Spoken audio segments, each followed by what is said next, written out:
오늘은 서원이라는 제목으로 하나님의 말씀을 증거하도록 하겠습니다. 서원입니다. 서원.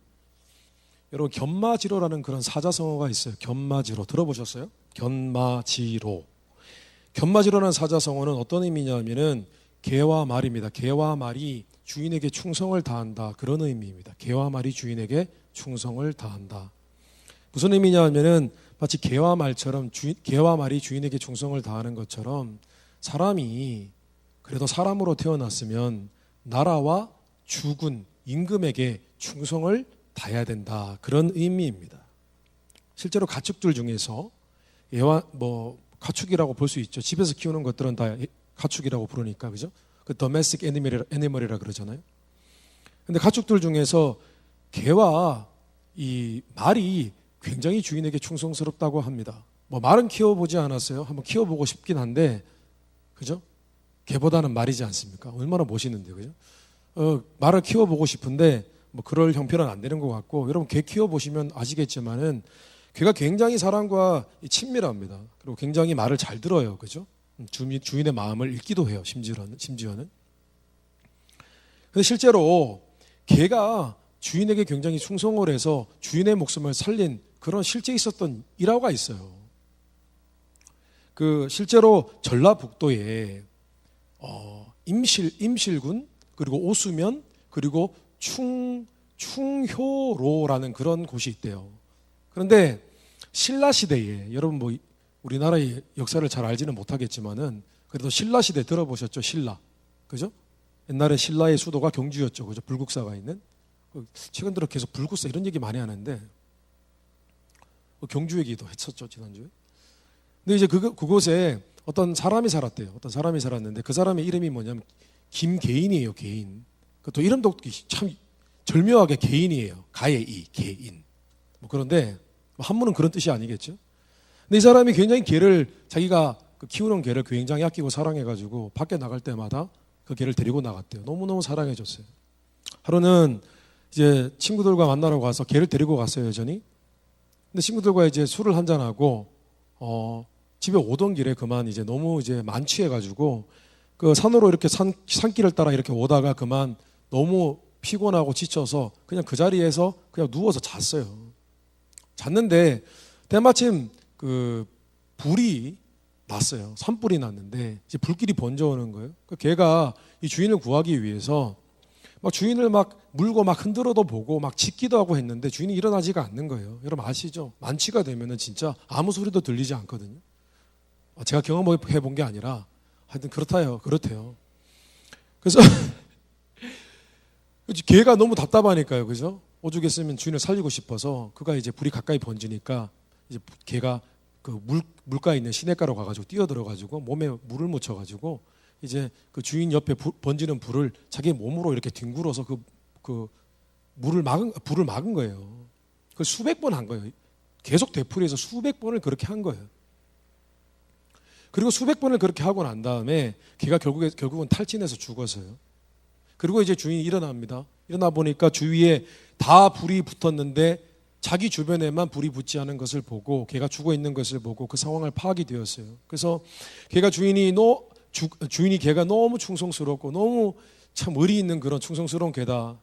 그러면서 슬퍼하면서 그 자리에 이렇게 무덤을 만들어줬어요. 개를 묻고 그 위에 자기가 보통 갖고 다니는 그런 지팡이가 있는데 그 지팡이를 그 무덤 위에 이렇게 꽂아 주었어요.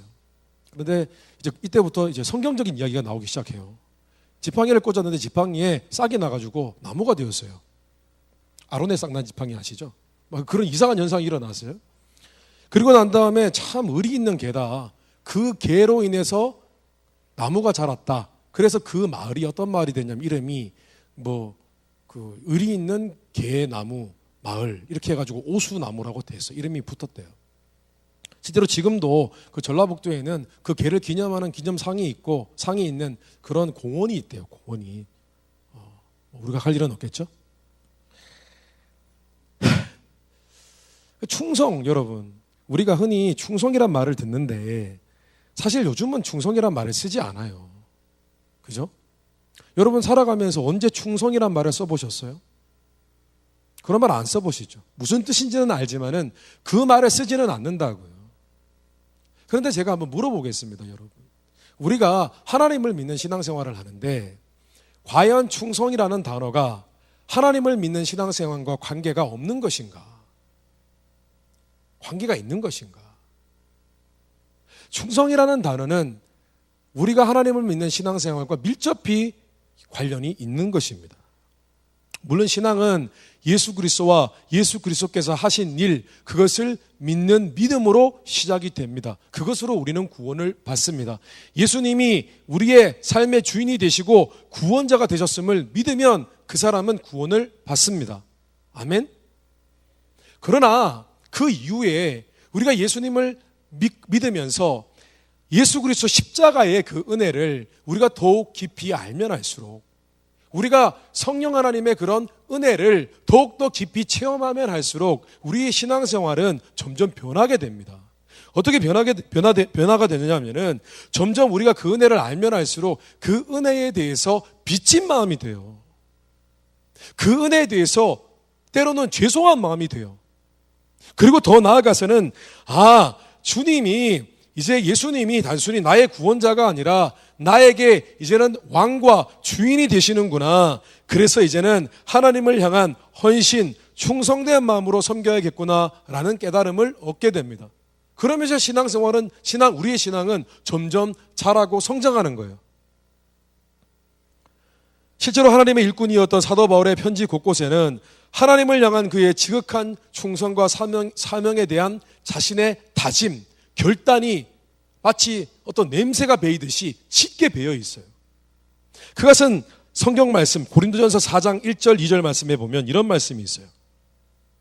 그렇다면 사람들은 마땅히 우리를 그리스도의 일꾼이며 하나님의 비밀을 맡은 사람으로 여겨야 합니다. 이런 것을 맡은 사람에게 요구되는 것은 충성된 자로 인정을 받는 것입니다. 바울이 하는 말은 이런 겁니다. 우리는 하나님의 일꾼으로서 정말 충성되게 여러분을 섬기고 있습니다. 그러면 여러분도 그렇게 하셔야겠죠? 이런 의미입니다. 여러분, 충성이라는 주제는 신앙의 성장과 성숙을 보여주는 시금석과 같은 것입니다. 우리의 신앙이 정말 성숙하였나? 정말 성장하였나? 그것은 다른 것이 아니라 그 사람이 정말 하나님 앞에 충성하고 있는가? 그것으로 결정되는 것입니다. 오늘 사도행전 말씀해 보니까 하나님의 충성스러운 일꾼인 사도 바울은 고린도에서 교회를 개척하고 1년 반 동안 열심히 섬겼습니다. 성경을 가르쳤습니다. 그런데 이 사람이 이제 1년 반의 시간을 마치고 수리아라는 곳으로 떠나려고 계획 중이었습니다. 그곳으로 선교지를 옮기려고 했었습니다. 그래서 그가 이제 떠나려고 그 고린도 지방에 항구가 여러 군데가 있었는데 그 고린도에 있는 항구들 중에서 갱그레아라고 이름이 붙여진 그런 항구가 있었습니다. 거기서 이제 배를 타고 수리아라는 곳으로 가려고 했어요. 근데 갱그레아에서 그가 배를 타고 떠나기 전에 한 가지 독특한 일을 합니다. 그게 뭐냐 하면은 그가 머리카락을 다 밀었어요. 삭발을 했어요. 우리는 그런 말을 합니다. 삭발 투혼? 축구 잘하기 위해 선수들 막 머리 다 깎아버리잖아요. 밀어버리고 그런 경우 있잖아요. 삭발을 해버렸어요. 머리를 다 밀어버렸어요. 그것도 여러분 그냥 스포츠 머리가 아니라 그냥 싹 이렇게 밀어버렸어요. 칼로 이렇게 날카로운 칼로 이렇게 면도날 같은 걸로 쫙 밀어버렸어요. 여러분 왜 바울이 머리를 다 깎아버렸을까요? 여러분은 보통 머리를 깎을 때 그런 일이 없겠군요. 예. 저 때만 해도 공부를 열심히 하려고 막 작정한 그런 친구들 방학 때 머리를 다 밀는 친구들이 있었어요. 저 때만 해도. 여러분 그렇지 않죠? 머리를 밀고 나는 이제 죽기 살기로 공부 열심히 해야겠다. 근데 머리가 다 자랄 때까지도 열심히 안 하더라고요. 그런 친구들이 있었어요. 쓸데없이.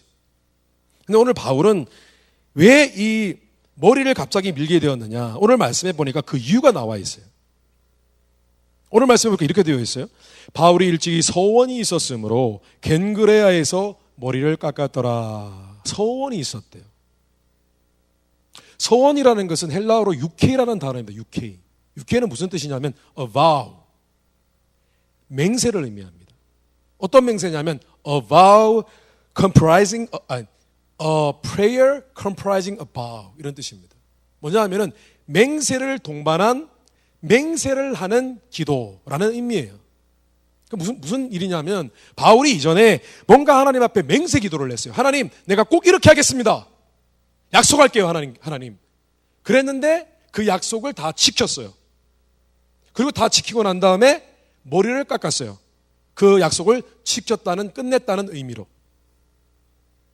아마도 바울은 이런 맹세였을 것입니다. 주님, 저는 고린도에 선교를 방해하는 자들이 너무 많아서 일찍이 고린도를 떠나려고 했습니다. 그런데 이 내용은 지난주에 여러분 들어서 알고 계시죠? 선교를 고린도를 떠나버리려고 했는데 갑자기 주님께서 밤에 나타나셨습니다. 환상 가운데 나타나셔서 이 고린도에는 내가 준비한 많은 영혼들이 있다. 너는 더 남아서 열심히 복음을 전해라 라고 하셨습니다. 주님, 감사해요. 그 결과로 이렇게 많은 열매들이 맺혔습니다. 그런데 하나님, 정말 죄송해요. 제가 만약에 자칫 잘못 판단하고 고린도를 일찍 떠났으면 주님이 예비하신 많은 영혼들이 하나님을 못 믿었을 거예요. 죄송해요. 저 이제 주님 뜻대로 할게요. 제가 이제는 이 고린도에서 최소한 1년 이상 열심히 섬길게요. 최소한 1년 이상 열심히 섬기고 성경을 가르쳐서 제자들을 키울게요. 이들을 다 제자들을 키우고 교회를 안정되게 한 뒤에 저는 고린도를 떠나겠습니다. 제가 하나님 앞에 맹세합니다. 아마 이렇게 맹세 서약을 했던 것 같습니다. 실제로 사도행전 18장 말씀을 전체를 보면은 특이하게도 바울이 고린도에서 얼마가 머물렀는지 정확히 강조되어 있어요. 11절 말씀에 보니까 1년 6개월을 머물며 그들 가운데서 하나님의 말씀을 가르치니라. 좀 특이하죠? 1년 반을 정확하게 가르쳤다고 성경 말씀이 굉장히 강조하고 있어요. 그리고 마침내 바울은 자신의 서원 기도와 맹세 기도를 완수했어요. 그리고 서원을 지켰다, 끝냈다는 의미로 머리를 다 밀어버린 것입니다.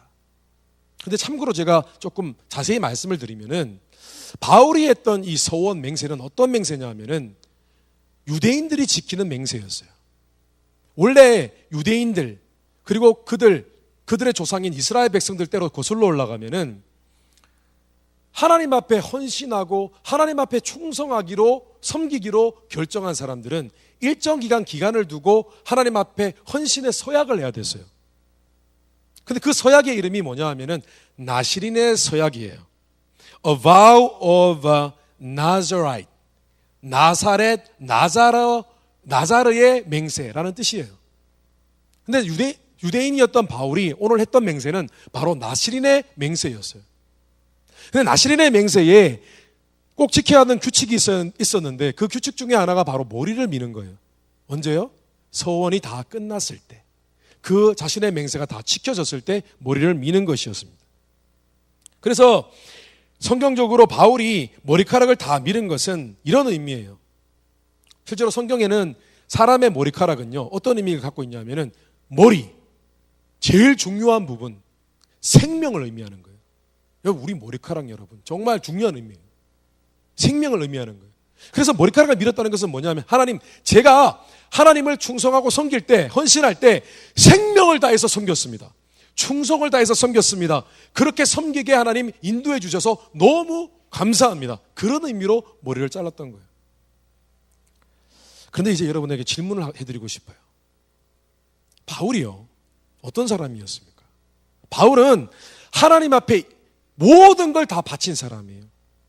하나님께 인생 전체를 다 드린 그런 하나님의 일꾼이었습니다.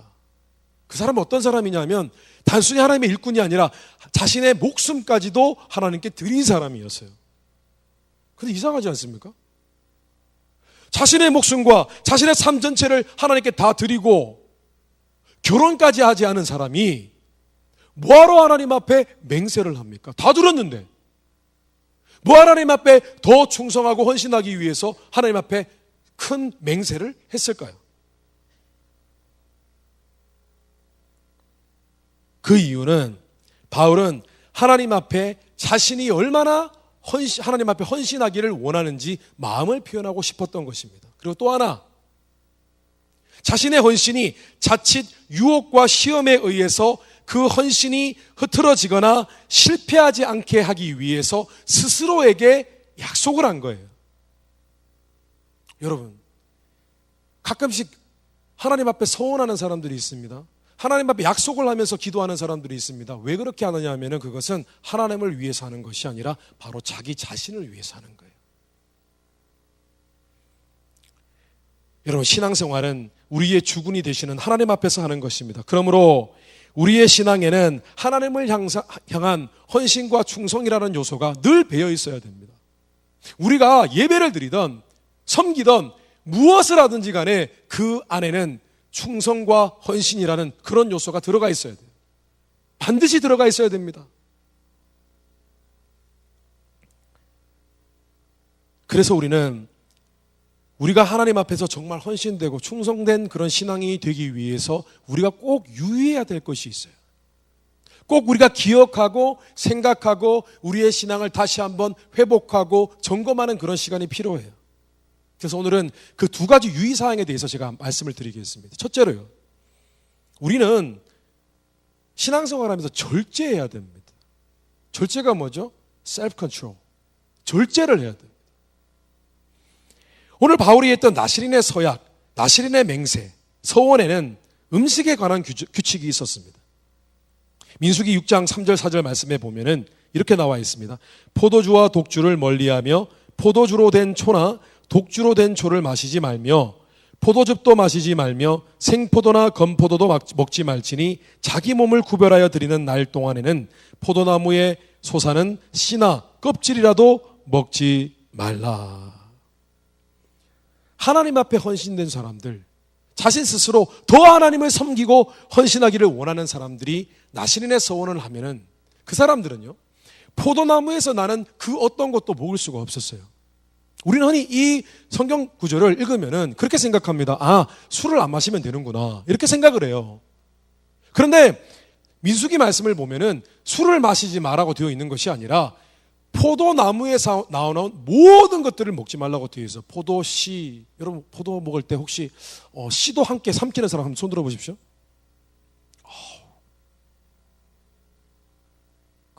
혹시 포도의 맛을 잘 모르는 거 아니에요? 네. 씨는 뱉어야 되는 거 아닌가요? 맛없던데. 포도 씨도 먹지 말라 그래요. 포도 씨가 제 생각에는 몸에 유익한 거 맞는 것 같아요.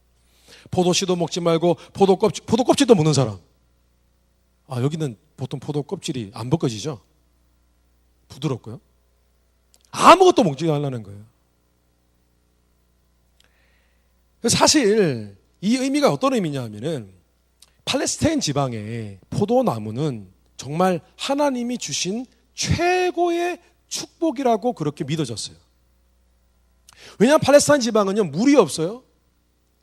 기껏 나는 지하수는 전부 다 석회수예요. 그래서 석회수를 너무 많이 마시면은 그것을 장기간 음용하면은 어떻게 되냐면은 배에 탈이 나요, 여러분. 몸에 안 좋아요. 그래서 그들은 항상 포도나무에 나오는 포도를 갖고 포도주를 만들어서 포도주를 식용으로, 포도주를 음료수로 마셨어요. 그래서 여러분, 이 유대인의 전통에서는 포도주는 술이 아니에요. 포도주는 음료수예요. 그렇다고 자꾸 우기지 말고, 여러분. 그건 술이 아니고 음료수라고. 계속 우기지 말고요. 그쪽 지방은 그랬어요. 그런데 오늘 하나님께서 너희들이 하나님을 섬기고 제대로 헌신하고 신앙생활을 하려면 너희가 포도나무에 있는 것을 아무것도 먹지 말아야 된다고 하신 것은 무슨 의미냐 하면, 자, 봐. 하나님이 너희들에게 포도나무라는 축복을 주셨어. 최고의 축복을 주셨어. 너희들은 여기서 나는 것 무엇이든 먹어도 돼. 그것을 심지어 술을 만들어서 먹어도 돼. 괜찮아. 그런데 너희가 정말 하나님께 헌신하고 충성된 마음으로 하나님을 섬기고 예배드리고 그렇게 살기로 작정을 했다면 너희가 하나님이 주신 축복이라 할지라도 때로는 내려놓고 때로는 절제해야 되지 않겠니? 그런 의미예요, 여러분. 많은 사람들이요, 그런 유혹에 빠집니다. 신앙생활을 하는데 다 할 수 있어, 이렇게 생각을 합니다. 하나님을 섬기는 것, 하나님께 예배 열심히 드리는 것, 하나님께 신앙생활 하는 것 잘하고, 내가 하고 싶은 것, 내가 누릴 수 있는 것 다 잘하고, 두 가지를 한꺼번에 다 잘할 수 있다고 생각을 합니다. 그런데 여러분, 한번 생각해 보십시오. 처음에는 그렇게 합니다. 그런데 어느 순간 이런 일이 옵니다. 하나님을 내가 열심히 섬기기로 했는데요, 갑자기 어떤 일이 생기냐면 친구가 와가지고 나하고 무슨 일을 계획을 잡아서 같이 놀재요. 이제부터 우리는 하이킹을 가야 된다 그러면서 우리 운동해야 된다면서 친구가 그 시간이 금요예배 시간이나 주일 아침이어야 된다고 계속 우기는 거예요. 오후여야 된다고 우기는 거예요. 하나님 섬기는 일이냐, 하나님 예배 드리는 일이냐, 아니면 내가 이 땅에서 얼마든지 누릴 수 있는 축복이냐, 이것을 선택해야 될 때가 와요. 그런데 어느 순간 우리는 아예 한 번이면 어때? 한 번 내가 그러는 건데, 그러면서 하나님이 아니라 세상에 내가 누릴 수 있는 축복, 오락, 향락, 이런 것들을 선택을 한다고요. 그런데 이것이 한 번, 두 번, 세 번, 네 번 반복이 되면 점점 어떤 마음이 드냐면 우리의 마음 가운데는 이런 마음이 드는 거죠.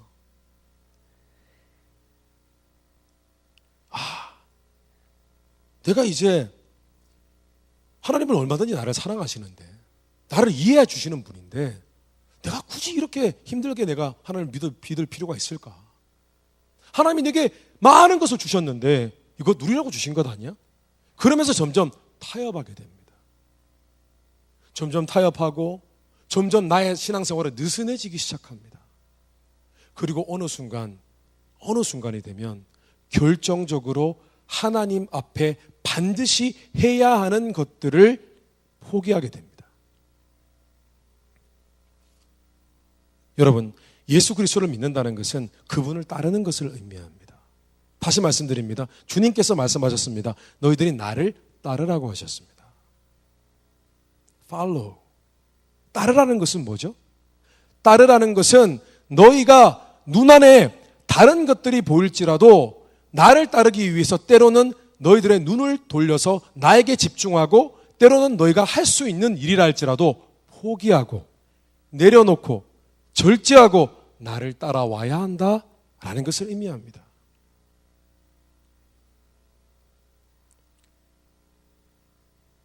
왜냐하면 예수님을 믿는 것은 주님의 귀한 가치를 우리가 깨닫고 우리가 생각하기에 좋은 가치보다 주님이 우리에게 말씀하시고 듣기 원하시는 그 가치를 더 소중히 여기는 것이기 때문입니다. 그런데 여러분, 실제로요, 신앙생활 하는 가운데 절제하는 사람, 자신이 누릴 수 있는, 얼마든지 누릴 수 있는 것들, 내 마음대로 할 수 있는 것들을 하나님 때문에 내려놓고 때로는 포기하고 때로는 미루고, 그렇게 하는 사람들이 신앙생활에 놀라운 성취를 얻게 됩니다. 실제로 절제하는 자들이 하나님과 더 친밀해질 뿐만 아니라 더욱 세밀한 하나님의 응답하심과 인도하심을 받게 됩니다. 이것도 저것도 아닌 사람들은 하나님 앞에 아무것도 받을 수 없어요. 2, 3살 아이들은 절제를 하지 못합니다. 어린아이들은 절제를 하지 못해요. 그들은 너 사탕 조금 이따 먹어 라고 하면 그 자리에서 까먹어 버립니다. 실제로 제가 얘기를 들었습니다. 우리 유치부에 아이들, 저 정글반 뭐 이런 데 아시죠? 정글반 1살, 2살 이런 애들, 선생님이 얘기를 합니다. 너희들 여기서 놀아야 돼 라고 하면 정말 거짓말이 아니고 1분도 지나지 않아서 그 아이가 여기 있습니다. 그런데 가끔씩요, 그 어린 아이들 속에서도 빛나는 아이가 하나 있어요. 굉장히 도덕적인 애가 있어요. 도덕적인 애가 2살인데 도덕적이에요. 탁월하게 도덕적인 애가 하나 있어요. 그러면서 걔가 아이들을 막 컨트롤하기 시작합니다. 야, 선생님이 이거 먹지 말라고 했어 지금. 그러면 옆에 있는 애가 막 그 까먹으려고, 아무 생각 없이 개념 없이 까먹으려고 그러면 탁 뺐습니다. 선생님이 여기만 있으라 그래서 잠깐 여기 앉아 있으라 그랬어. 그러면 딴 데 가려고 그러면 걔를 데리고 와가지고 거기에 착석을 시킵니다. 걔한테 뭐라고 얘기한 줄 아세요? 노노노노노노노노노노 이렇게 얘기를 해요. 그래서 가끔 그런 장면을 보면은 어떤 부모님들은 이렇게 생각합니다. 근데 저 아이는 좀 그렇다. 애들이 좀 자유롭고 저 2살 정도밖에 안 됐으면 좀 자유롭고 좀 아직 철 모르고 그래야지. 그게 정상이지. 애가 뭐 지금부터 저렇게 부모님한테 저렇게 교육을 받아가지고 저렇게 애가 까다롭고 유별나지? 이렇게 생각을 합니다. 그러나 죄송하지만 여러분, 도덕이 어릴 때부터 도덕성을 갖추고 있는 애들이 똑똑한 애들이에요. 모르셨죠? 그렇다고 여러분 나중에 애를 놓으시면 그런 걸 강요하면 안 됩니다. 그게 애를 흘러나와야 돼요. 만약에 그런 애가 있잖아요, 여러분. 내 자녀 중에 그런 애가 있어요. 막 2살인데 막 가르치지도 않았는데 막 말 잘 들어요. 엄마 이렇게 하는 거죠. 이렇게 하는 애가 있으면 여러분 싹이 있는 애입니다. 여러분 그 아이를 집중적으로 교육시키십시오. 그래서 훌륭한 사람 만드십시오. 여러분 우리는 절제할 줄 아는 하나님의 자녀가 되어야 합니다. 우리는 하나님 앞에 어린아이예요. 절제할 수 있는 어린아이여야 됩니다. 절제가 무엇입니까? 절제라는 것은 정말 중요한 것을 위해 덜 중요한 것을 끊어낼 수 있는 사람입니다. 그 사람이 성공하는 거예요. 항상 이거를 하기 위해서는 이것을 조금 내려놔야 되는데 이것을 컨트롤하지 못하는 사람, 그 사람은 여러분 성공할 수 없어요. 절대. 항상 포기가 안 되어지고 또 다시 거기로 돌아가고 또 다시 거기로 돌아가고 옛날 습관으로 돌아가고 계속 끝없이 유혹을 받고 그런 사람 성공할 수 없어요. 절대로 성공할 수 없습니다. 또다시 우리의 역사로 돌아가 보기를 원합니다. 신라시대에 삼국을 통일하는데 주도적인 역할을 했던 사람이 있습니다. 바로 김유신 장군입니다. 김유신 장군. 알 거예요. 너무 유명한 일화라서. 김유신 장군이 술 마시고 노는 걸 무지 좋아했어요. 그런데 특별히 그가 젊을 때에 어떤 기생이 있었는데 이름이 천관이에요. 이름이 천관. 하늘의 문이에요. 하늘의 문. 천관? 관이 그 뜻인가? 모르겠어요. 여러 가지 한문 뜻이 있겠죠? 뭐 관도 있을 것이고 뭐. 어쨌든 그 천관이라는 그 기생이 있었는데 그 천관이라는 기생이 너무 좋아서 그 사람과 이렇게 좀 데이트도 하고 또 그 기생이 있는 곳에 가서 유흥도 즐기고 그랬었어요. 근데 어느 날 어머니가 너무 화가 나셨어요. 아들의 그런 모습을 보면서 실망한 나머지 아들을 불렀어요. 아들에게 얘기를 합니다. 나는 너를 향해서 네가 남자로 태어나서 네가 나라에 충성하고 부모님께 효도하리라고 생각했는데 너는 지금 나이가 이렇게 젊을 때 한참 공부하고 한참 나라를 위해서 신경 써야 될 그 나이에 너는 지금 시간을 어떻게 허랑방탕하게 보내고 있느냐? 나는 이해할 수 없구나. 그 김유신 장군이 큰 마음에 회개가 있었습니다. 회개가 일어났어요. 그 마음에 결정을 했습니다. 내가 이제 그 기생집에 가지 않겠다. 결단을 했어요. 그래서 어느 날 친구들과 술을 한잔 했습니다. 친구들과 시간을 보내고 그만 또 만취했어요. 김계인이라는 사람과 똑같죠. 만취해버렸어요. 그리고 말을 탑니다. 그리고 정신을 잃어버렸어요. 근데 그 말이 어디로 가냐면은 그 청관이라는 그 기생이 있는 곳으로 가버리는 거예요. 말이. 왜냐하면 말이 너무 습관이 돼가지고. 훈련이 잘 된 거죠, 말이. 정말 충성스럽습니다, 말과 개는. 갔어요. 근데 이제 술이 깼어요. 와보니까 청관의 집 앞에 있는 거예요. 그래서 순간 다시 자기 자신에게 너무 실망을 한 거예요. 그래서 칼을 빼서 말의 목을 쳐버렸어요. 우리는 지금 동물을 학대하는 장면을 보고 있습니다. 그죠? 말이 무슨 죄예요? 말이 무슨 죄냐고요. 그런데 김유신 장군이 말의 목을 친 이유가 있어요. 말이 잘못한 것이 아니라 자기가 추색에 빠지지 않고 나라에 충성하겠다는 그런 결단을 냈어요. 그런데 그 결단이 무너지기 시작하는 거예요. 그런데 그것을 무너지게 하지 않기 위해서 스스로 말을 베면 자신의 애마잖아요. 애마. 애견이 있고 애마가 있잖아요. 애마잖아요. 칼을 베버린 거예요. 단호하게 그걸 잘라버린 거예요. 여러분 신앙생활은 이렇게 하는 것입니다. 과감하게 절제하고 비장하게 주님을 따라가는 것입니다. 예배 중심으로 살기 위해서 오락을 그만두고 제대로 하나님을 섬겨보기 위해서 나의 시간을 내려놓는 거예요. 나의 시간을 하나님께 드리는 거예요. 그 모든 것을 언더 컨트롤 하는 거예요. 셀프 컨트롤을 하는 거예요. 여러분 그래야만 어정쩡한 신앙생활을 면하고 하나님을 실제로 경험하는 그런 퀄리티 있는 신앙생활을 하게 되는 것입니다. 여러분, 절제로 여러분의 신앙생활을 성숙하게 하게 되시기를 주님의 이름으로 축원합니다. 둘째로 우리는 거룩해야 됩니다. 나시린의 서약에는 포도나무의 소산을 먹지 말라는 그런 규정뿐만 아니라 다른 규정이 있었는데 뭐냐 하면은 시체를 만지지 않는 것이었어요. 왜 시체를 만지지 않는 것이 규정이었냐면은 시체는 죽음을 뜻합니다. 죽음은 어디서부터 왔습니까? 사람의 죄로 인해서 죽음이 온 거예요. 그래서 시체를 건드리지 말라는 것은 사람을 죽게 한 죄를 멀리하라는 의미입니다. 여러분, 하나님을 섬기는 사람들, 예배드리는 사람들, 하나님께서 거룩하게 그들을 부르셨어요. 그들이 하나님을 더 지극하게 섬기려면 그들은 거룩하신 하나님을 섬기기 위해서 또한 그들의 마음과 그들의 육체가 거룩해야 됐습니다.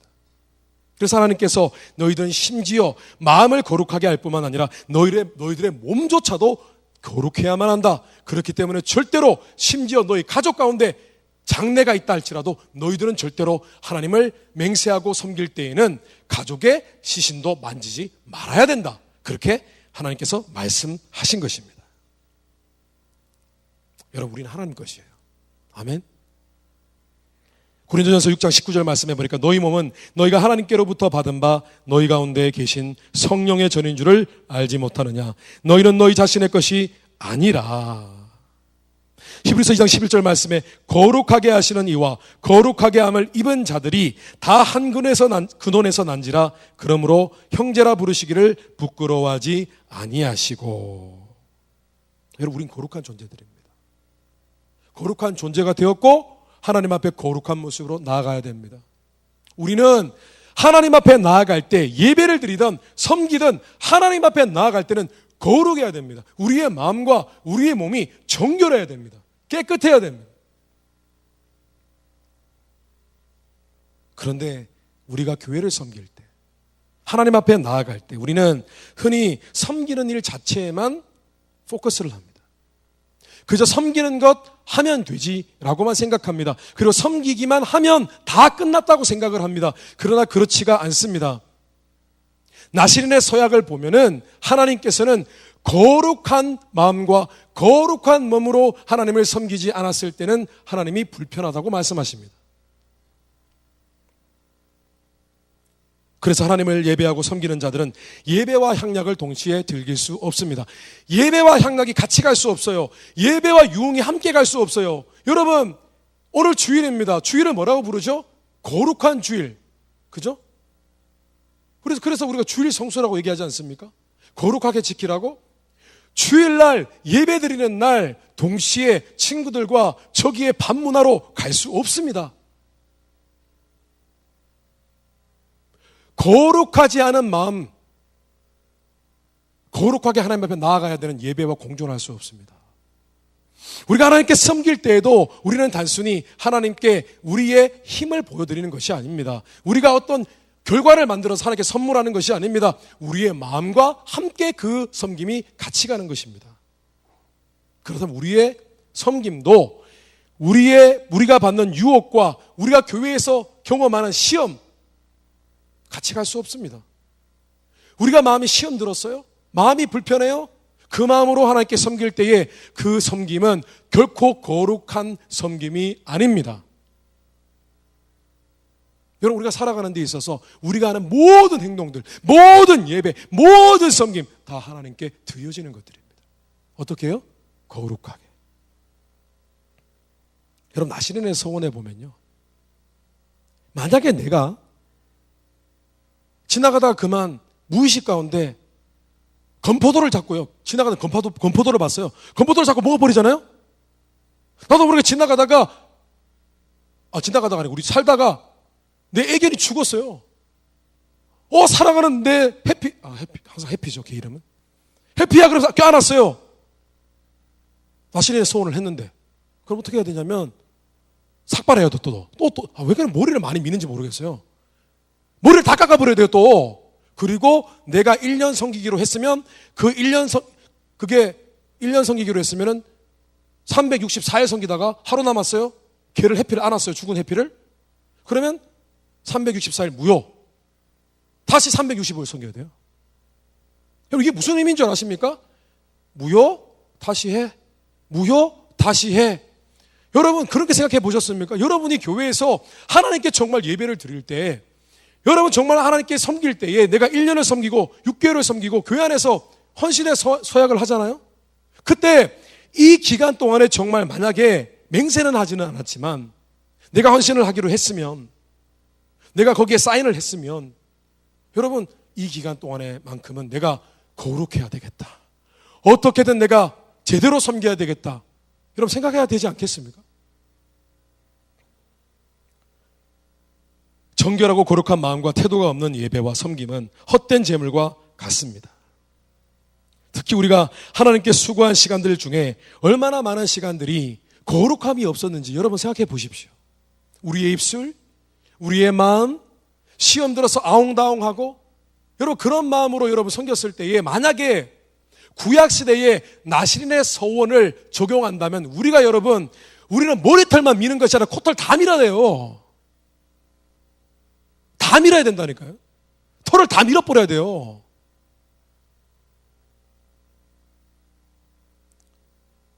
우리 중 어떤 사람은 시험 들고도 다시 마음을 거룩하게 하고자 하는 몸부림 한 번 없이 교회를 섬겨요. 마음에 시험 들었는데 섬기긴 섬겨요. 그런데 1년 동안 계속해서 그 시험 든 마음으로 섬겨요. 부끄럽지 않습니까? 또 우리 중 어떤 사람은 작정하여서 섬기고자 했던 기간을 다 채우지도 못하고 그냥 조금 상황이 바빠지면 그 섬김을 내려놓아 버려요. 아무 생각이 없어요. 내가 하나님을 이렇게 섬기기로 했을 때에 하나님께 은연중에 분명히 약속을 한 것인데, 맹세는 하지 않았다 할지라도 하나님께 하나님 제가 이제 섬길게요, 최소한 이 한마디는 마음속으로 해서 섬긴 것인데, 너무나 그런 것들이 흐지부지 되는 경향이 있는 것 같습니다. 심지어 어떤 사람은 시험에 들면은 과감하게 교회를 벗어나 버려요. 섬김을 포기해 버려요.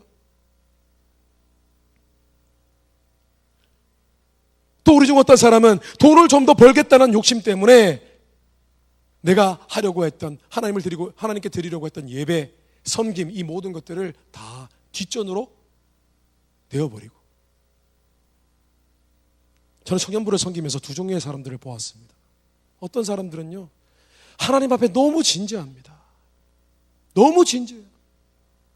자신이 그 섬기는 기간 동안에 하나님을 제대로 신앙생활하기 위해서 하나님 앞에서 많은 부분들을 절제할 뿐만 아니라 자신을 거룩하게 하기 위해서 몸부림을 치고 있었어요. 근데 어떤 사람들은요, 그런 개념 자체가 없어요. 내가 하나님께 이것을 드리고 있다는 개념이 없고 그냥 내가 하나님께 이것을 몇 가지를 하나님 앞에 해주겠다, 이렇게 섬기더라고요. 어떤 사람은요, 교회 안에서 부득이하게 시험을 받았어요. 유혹을 받았어요. 마음이 너무 상했어요. 그런데 어떻게든 하나님 앞에 그 약속을 지키기 위하여, 거룩한 마음을 유지하기 위하여 몸부림을 치더라고요. 하나님 앞에 울고 기도하고, 그 마음 가운데 그 더럽혀진 마음, 오염되었던 마음, 상처받은 마음 빨리 극복하고 하나님 앞에 나아가야겠다 그러면서 계속해서 기도하고 그런 사람을 보았어요. 어떤 사람은요, 내 삶이 하나님 앞에 거룩해야 되는데 마음은 너무 싫은데 힘들 때도 있고, 그 하나님께 약속했던 그 섬김을 다 하지 못할 것 같은 그런 마음 때문에, 그런 생각 때문에 몸부림을 쳐요. 또 자신의 있는 것을 절제하고 포기하고, 자신의 삶에 있어서 얼마든지 데이트할 수 있고 얼마든지 많은 것들로 친구들과 실컷 인생을 즐길 수 있는데도 불구하고 그것을 내려놓더라고요. 그래서 저는 그들 보면서 어떤 마음이 드냐 하면, 그들 모이를 위해 또 하늘의 문이 열렸구나. 하나님이 그들을 축복하시겠구나. 하나님이 그들을 들어서 사용하시겠구나. 하나님께서 그들을 높이 세워주시겠구나. 로마서 12장 1절 말씀에, 그러므로 형제들아, 내가 하나님의 모든 자비하심으로 너희를 권하노니 너희 몸을 하나님이 기뻐하시는 거룩한 산제물로 드리라. 이는 너희가 드릴 영적 예배리라. 여러분, 우리가 만약에 하나님 앞에 드려지는 거룩한 산제물이라면, 우리의 삶과 우리의 몸이 거룩한 산제물이라면 여러분, 우리는 거룩해야만 합니다. 우리는 모든 유혹과 모든 시험에서 이겨서 하나님 앞에 예배 드릴 때에도, 섬길 때에도 거룩한 모습으로 단장되어서 하나님 앞에 나아가야 됩니다. 여러분, 신앙생활하면서 이 거룩이라는 요소, 이것을 여러분이 반드시 기억하시고 하나님 앞에 설 때에 여러분, 하나님 앞에 날마다 산 제물로 드려지는 그런 복된 신앙생활, 복된 섬김이 되시기를 주님의 이름으로 축원합니다. 말씀을 정리하겠습니다. 오늘 말씀의 핵심은요, 서원이 아니에요. 맹세가 아니에요. 예수님은 맹세하지 말라고 하셨어요. 왜냐하면 맹세를 하나님 앞에 해놓고도 너무 맹세를 어기는 사람들이 많아서. 오늘 말씀의 주제는 바울처럼 여러분도 하나님 앞에서 이렇게 서원하십시오. 하나님, 제가 이거 열심히 안 하면 저를 저주해 주세요. 축복 안 해주셔도 돼요. 하나님, 이거 반드시 지키겠습니다. 제가 앞으로 5년 동안 교회에 미디어 팀으로 열심히 섬기겠습니다. 그런 걸 원하는 게 아니에요. 그게 아니에요. 그런 맹세 하지도 마세요. 지키지도 못할 거. 그 얘기가 아니라 적어도 우리는 하나님께 헌신하고 충성을 다하는 성숙한 신앙생활을 하기 위해서 얼만큼 절제해야 되고 얼만큼 거룩해야 될지를 우리가 스스로 estimate, 측정을 해봐야 된다는 거예요. 우리가 하나님을 정말 제대로 예배하고 제대로 섬기려면 우리가 얼마나 많은 절제를 해야 되는지를 미리 생각해보고 가늠해보고 신앙생활 하라는 거예요. 그리고 실제로 여러분, 우리가 하나님께 예배 드릴 때, 우리가 섬길 때에 사실 우리 마음속으로요, 약속을 하잖아요. 기도할 때 하나님, 이번에 저 이거 섬기는데 하나님, 저기 섬길게요. 사실 그게 일종의 약속이거든요. 우리가 하나님께 은혜 받고 복음을 듣고 은혜를 받았을 때에 우리 마음에 어떤 마음이 들어요? 기도할 때 하나님, 저 예배 열심히 드리기를 원하고 예배 정말 하나님께 간절히 드리기를 원해요 라고 얘기했던 거 사실 약속 아니었던가요?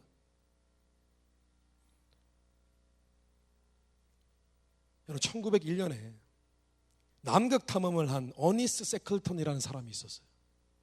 그 사람이 혼자 남극을 갈 수는 없잖아요. 그래서 그 사람이 사람들을 모집했어요. 같이 그 남극 탐험을 갈 사람을 모집을 했어요. 그때 모집 광고가 이런 광고였대요. 험악한 여행에 동참할 사람 구함, 저임금, 혹한, 오랜 암흑, 끝없는 위험, 귀국 보장 못함, 성공했을 경우 명예와 영광. 굉장히 대단한 각오죠. 그렇게 광고를 했어요. 실제로 남극 탐험을 했어요. 그런데 오늘 하나님께서도 우리에게 다음과 같은 광고를 내고 싶어 하실지도 모르겠어요. 한번 들어보세요. 나를 따르는 신앙의 여정에 동참할 사람 구함, 대가 없음, 온갖 유혹과 시험, 절제, 거룩을 지킴, 세상 성공 보장 못함. 그러나 끝까지 헌신하고 충성했을 경우 천국에서의 영광. 여러분, 하나님께서 이 광고를 우리에게 오늘 주시는지도 몰라요. 여러분, 우리의 신앙생활 가운데 이 헌신과 충성이라는 요소, 그것을 위해서 절제하고 거룩하고자 하는 그 부분, 여러분 반드시 기억하셔서 하나님께서 온전히 받으시는 그런 신앙생활 하게 되시기를 주님의 이름으로 축원합니다. 다시 기도하겠습니다.